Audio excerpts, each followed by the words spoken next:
نظر آ رہا ہے آج دائرہ۔ تو مختلف طریقے پر اس کی جو ہے لوگوں نے تعبیر کی ہے، جس میں سے بہترین تعبیر میرے نزدیک وہ مولانا مناظر حسن گیلانی رحمۃ اللہ علیہ کی ہے۔ انہوں نے اپنی کتاب الدین القیم میں اس کی تعبیر کی ہے، جو میں نے عرض کیا تھا شرک فی الذات کے ضمن میں کہ اصل مسئلہ جو فلسفیانہ مذاہب میں جو سب سے بڑی دقت پیش آئی ہے، وہ سنویت والوں کو کوئی دقت نہیں، مادہ بھی قدیم، اللہ بھی قدیم، خدا بھی قدیم، قدیم نے قدیم سے چیزیں بنا لی، لیکن یہ کہ جو توحید کے قائل ہوں وہ کیا کریں، وہ کیا نسبت قائم کریں خالق اور مخلوق میں؟ اگر دو چیزوں کو مانیں گے سنویت ہو جائے گی، توحید ختم ہو جائے گی۔ اس اعتبار سے بہت پیاری مثال ہے جو مناظر حسن گیلانی نے دی ہے کہ آپ ذرا تصور کیجئے اپنے ذہن میں مثلا مینار پاکستان کا تصور لے آئیے، یہ آپ کے ذہن میں تخلیق ہو گئی مینار پاکستان کی۔ اب یہ برقرار رہے گا جب تک آپ کی توجہ اس پر مرکوز رہے گی، جیسے توجہ ہٹی اس کا وجود ختم ہو گیا، اس لیے وجود تو ہے ہی نہیں، وہ تو آپ کی توجہ ہے، اس توجہ کی وجہ سے وہ خیالی وجود جو ہے وہ آپ کے ذہن میں ہے، توجہ ہٹی اور وجود ختم، اور آپ ہی اس کے اوپر بھی ہیں، نیچے بھی ہیں، اندر بھی ہیں، باہر بھی ہیں، دائیں بھی ہیں، بائیں بھی ہیں، اس کا تو وہ وجود ہے ہی نہیں، لیکن ہے ذہن کے اندر ہے۔ اسی طرح یہ کائنات ہے، اللہ ہی اس کا اول بھی ہے، آخر بھی ہے، ظاہر بھی ہے، باطن بھی ہے، هو الاول والآخر والظاہر والباطن، اوپر بھی اللہ ہے، نیچے بھی اللہ ہے، دائیں بھی اللہ ہے، بائیں بھی اللہ ہے، اللہ ہی اللہ ہے، اندر بھی اللہ ہے، باہر بھی اللہ ہے، ظاہر بھی اللہ ہے، باطن بھی اللہ ہے، هو الاول والآخر والظاہر والباطن۔ اور دیکھیے بڑی خوبصورت بات، جیسے آپ کی یہ ذہنی تخلیق صرف آپ کے توجہ کے ارتکاز کے بل پر قائم رہتی ہے، اسی طریقے سے اللہ تعالیٰ ہی تھامے ہوئے ہے جب تک اس کائنات کو، تو اس کا وجود ہے، ورنہ اس کا وجود کچھ نہیں۔ الحی القیوم، اللہ اپنی جگہ خود بخود قائم ہے، اس کی حیات ذاتی ہے، اس کا وجود ذاتی ہے۔ ما سوا کا جسے تم مخلوق کہتے ہو، یہ پورا سلسلہ کون و مکان، اس کے لیے اللہ قیوم ہے، اسے قائم رکھے ہوئے، اس کی توجہ ہے جس سے کہ یہ قائم ہے، ذرا ہٹائے توجہ یہ نسیم منسیہ ہو جائے گا۔ اس اعتبار سے یہ وحدت الوجود کا مسئلہ جیسا کہ میں نے عرض کیا، اس کو صرف اس پہلو سے میں بیان کیا کرتا ہوں کہ ہمارے جو صوفیہ اس کے قائل ہیں اور اکثر و بیشتر ان سے یہ سوء ظن نہیں کرنا چاہیے کہ وہ شرک کے اندر مبتلا ہے، یہ ہمارے لیے بہت نقصان کی بات ہے۔ اصل میں فرق یہی ہے کہ عام لوگ پینتھیزم اور وحدت الوجود، یونٹی آف بینگ اور پینتھیزم، وحدت الوجود اور ہمہ وہ اس میں فرق نہیں کر پاتے، اور ویسے یہ کہ ہمارے شعراء نے جو تعبیر کی ہے اس میں واقعتاً پینتھیزم ہی کا رنگ پیدا ہو جاتا ہے۔ وہ جیسا کہ میں نے عرض کیا، جیسے جہلاء، شعراء، خطباء، واعظین، وہ تو شرک فی الذات کا بھی ارتکاب کر بیٹھتے ہیں مبالغہ آرائی کے اندر۔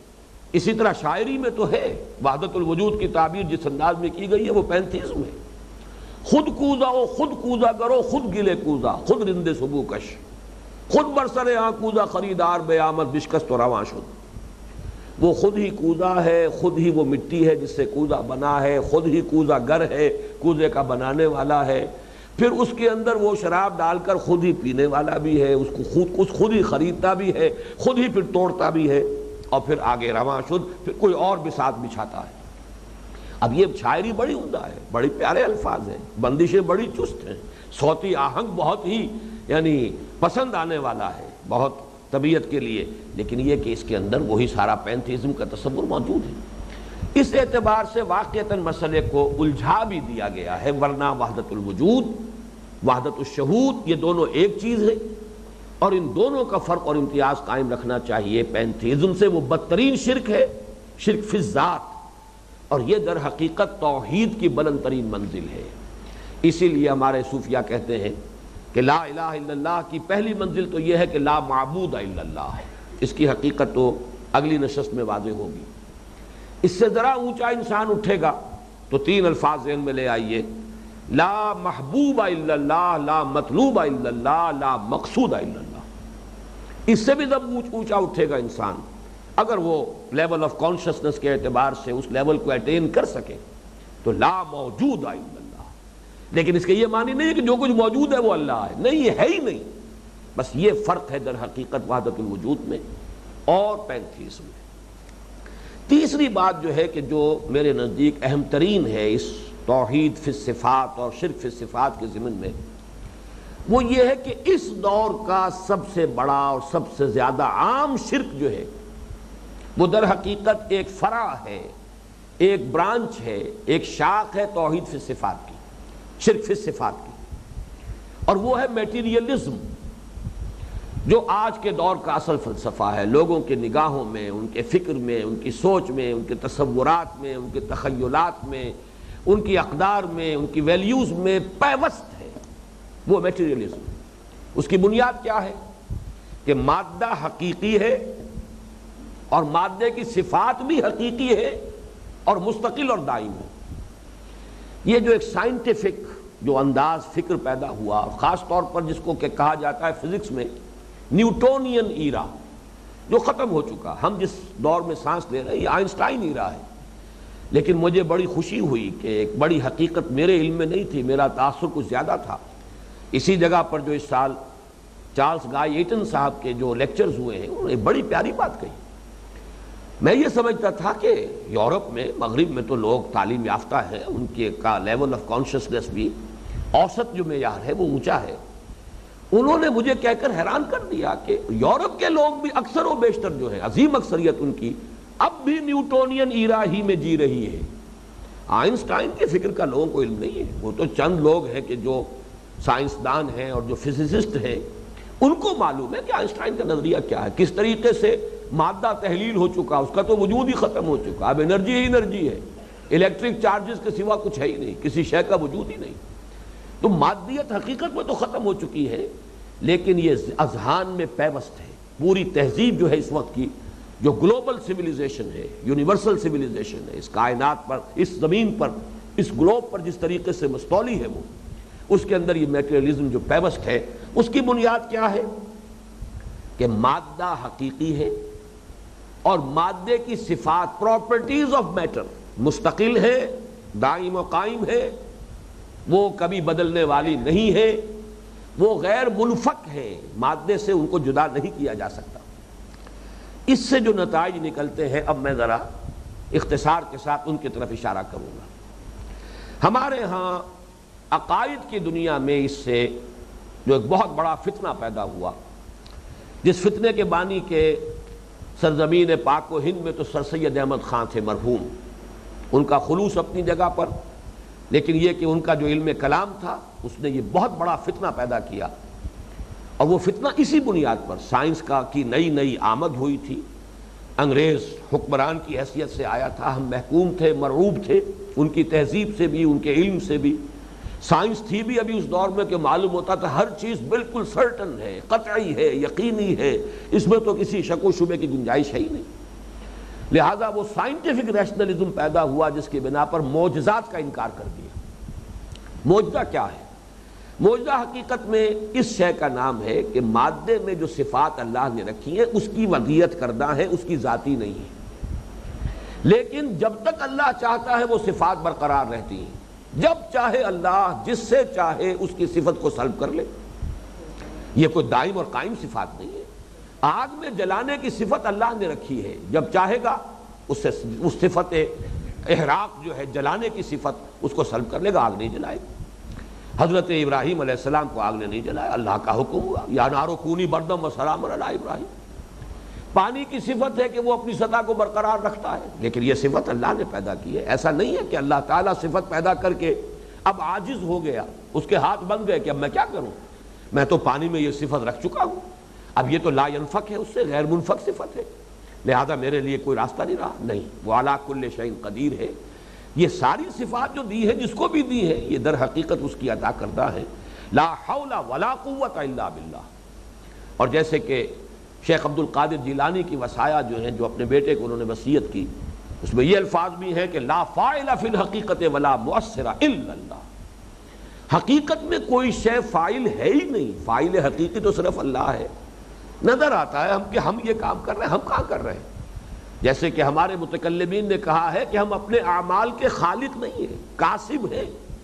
ارادہ ہم ضرور کرتے ہیں لیکن وہ عمل ہوتا ہے قدرت خداوندی سے، لہذا اعمال کا خالق اللہ ہے، کاسب ہم ہیں اپنی اپنی نیت کے اعتبار سے، ہم نے بھلائی یا برائی کما لی ہے۔ تو اس اعتبار سے کوئی مؤثر حقیقی نہیں، کوئی فاعل حقیقی نہیں سوائے اللہ۔ لا فاعل فی الحقیقت ولا مؤثر الا اللہ. تو یہ ہے اصل وہ بات کہ جو ہمیں ماننی ہے. اللہ تعالیٰ نے چاہا اور پرندوں کی چونچوں اور ان کے پنجوں کے اندر جو چھوٹی چھوٹی کنکریاں تھیں ان کے ذریعے سے ہاتھیوں کو ہلاک کر دیا، پورے لشکر کو ہلاک کر دیا، جب چاہے کرے.